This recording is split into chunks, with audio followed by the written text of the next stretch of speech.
What is up, guys? Ryan here with Tampa Carry, chilling in my truck. And today we're going to talk about two of the cheapest guns on the market. The Smith and Wesson Shield 1.0 and the Smith and Wesson Shield 2.0. Before we talk about the cheapness of them, let's talk about the differences between the two. So the 1.0 came out not too long ago. I'm just guessing, but I think around 2012 or something. Has a very smooth grip. It comes with a manual thumb safety or without a manual thumb safety. When you disassemble a Glock, you have to pull the trigger before you can pull the takedown levers down.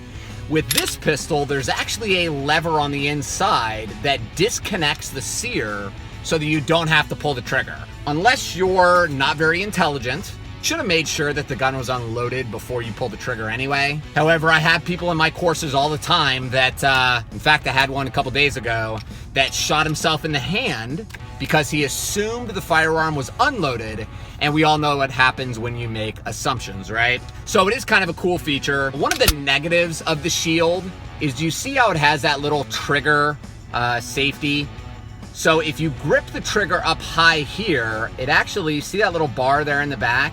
It doesn't depress that, and it doesn't allow the trigger to pull. But if you pull down towards the bottom, see how it moves out of the way? Now you can pull it all the way.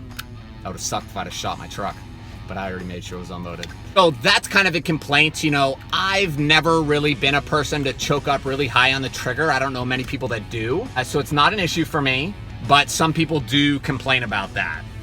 Now, very similar to what Apple does with the iPhone, every couple years they come out with a new variant and they seem to barely change anything. So with the 2.0, you can see that the grip is quite a bit rougher, which is okay. Here are some of my downsides.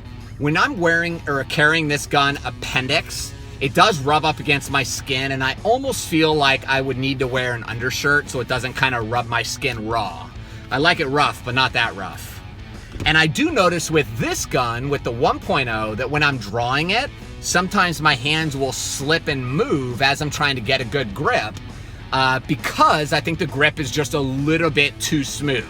So I would kind of like it to be a little bit more in the middle, but the world doesn't revolve around me. The other massive upgrade is, you can see, is the trigger.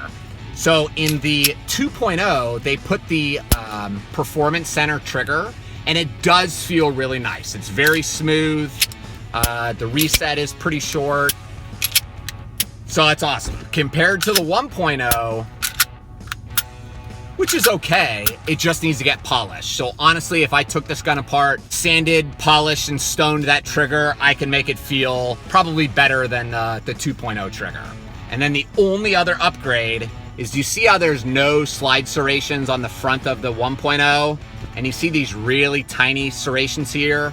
I guess that's for a press check, but not really. It's in a really weird spot. I feel like I can't get enough leverage. So let's shoot these guns and see which one I like better. All right, so first up, I've got the Shield 1.0, and we're just gonna take some shots at a steel target that's like probably 10 yards away, 15 yards away.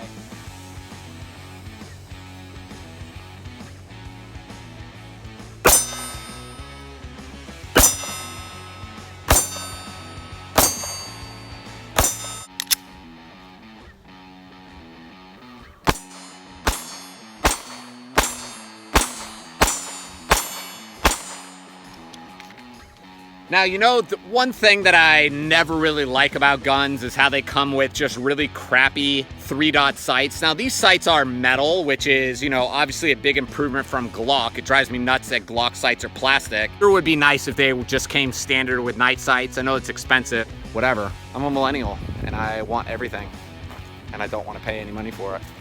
Actually, I just found out that I'm a millennial and I hate it. So next up, we've got the Shield Dose.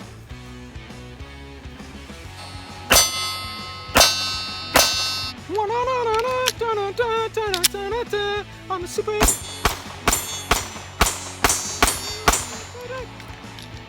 Awesome. You know, the trigger is definitely better, and you know what I just noticed about this gun? I'm pretty sure it's got a a little knob on the bottom. Yeah, it does.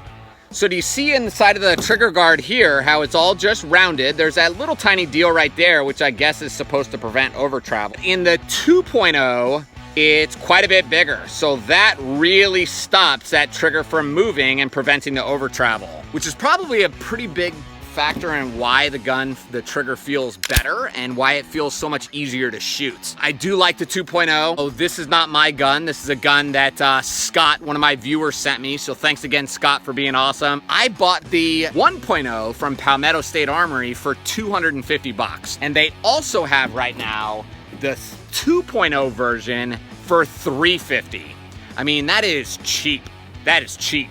When we compare that to some of the other like best-selling concealed carry guns, we're talking $500, $600. So $350 for a good quality pistol is just amazing.